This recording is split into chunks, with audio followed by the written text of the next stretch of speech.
ఓం నమః శివాయ శ్రీమాత్రే నమః. మిత్రులకి, శ్రీభిలాషులకి, అలాగే నన్ను ఎంతగా ఆదరిస్తున్న యూట్యూబ్ ప్రేక్షకులందరికీ కూడా పేరు పేరు ధన్యవాదాలు. మిత్రులారా, మీ అందరికీ పరాదేవత ఎల్లవెల్లలా మీతో ఉండి మీ మనోవాంఛ నెరవేర్చాలని మనస్ఫూర్తిగా కోరుకుంటున్నాను. ఈ షార్ట్ వీడియోలో చాలామంది గురువు గారు మేము ఇల్లు అమ్మాలనుకుంటున్నాం, అలాగే ఇల్లు కొనాలనుకుంటున్నాం, కానీ ఎంత ప్రయత్నం చేసినా మాకు అమ్ముడు పోవడం లేదు, ఎంత ప్రయత్నం చేసినా ఇల్లు కొనలేకపోతున్నాం. దీనికి తంత్ర మార్గంలో తేలికైన పరిహారం ఉంటే చెప్పండి అని చాలామంది అడిగారు.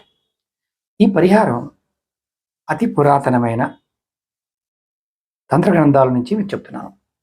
మనం రాత్రిపూట భోజనం చేసే ముందు మన ప్లేట్లో పెట్టుకునే ఆహారం పదార్థం కొంచెం అంటే కొద్దిగా ఒక కాగితం తీసుకొని ఆ కాగితం పక్కన పెట్టి దానిలో పెట్టుకోవాలి. భోజనం ముగించిన తర్వాత అంటే మన భోజనం కంప్లీట్ అయిపోయింది, చేతులు కడుక్కునే ముందు అంటే చేతులు కడుక్కోవడానికి ముందు నోరు శుభ్రం చేసుకునే ముందు అంటే మనం నీటిలో నోరు కొంతమంది నీళ్లు పోసుకొని పుక్కిలించి కూస్తుంటారు కదా, ఇవి చేయడానికి ముందు ఈ కాగితంలో పెట్టిన పదార్థాన్ని ఇంటి బయట పెట్టాలి.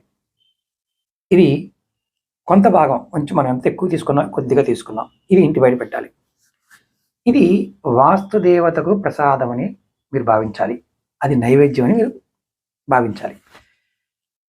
ఈ ఆచారం ఇంట్లో ఎటువంటి అనారోగ్యం ఉన్నా, చెడు అలాగే హానికరమైన శక్తులు ఉన్నా, డబ్బు ఆహారం కొరత ఉన్నా కూడా ఈ పరిహారం మీకు పనిచేస్తుంది. అంటే ఎంత అద్భుతంగా పనిచేస్తుందంటే ఈ పరిహారం మీ పితృదేవతల యొక్క ఇంట్లో ఏదైనా నకారాత్మకమైన శక్తులు ఉన్నా సరే ఈ పరిహారం వల్ల మీకు ఫలితం ఉంటుంది. ఇది రాత్రిపూట చేయాలి.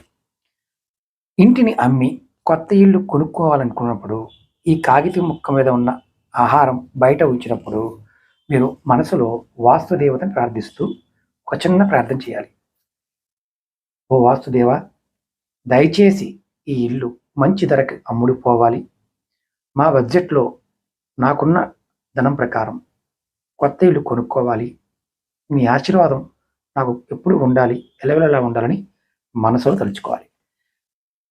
అన్నం, కూర, ఉప్పు, పప్పు ఏదైనా సరే ఒక కాగితంలో పెట్టి మీరు తిన్న తర్వాత మీ చేతులు నోరు కడుక్కోకముందు ఇది తీసుకెళ్ళి బయట పెట్టి మీరు ఇలా కోరుకోవాలి. ఇది రాత్రిపూట చేయాలి.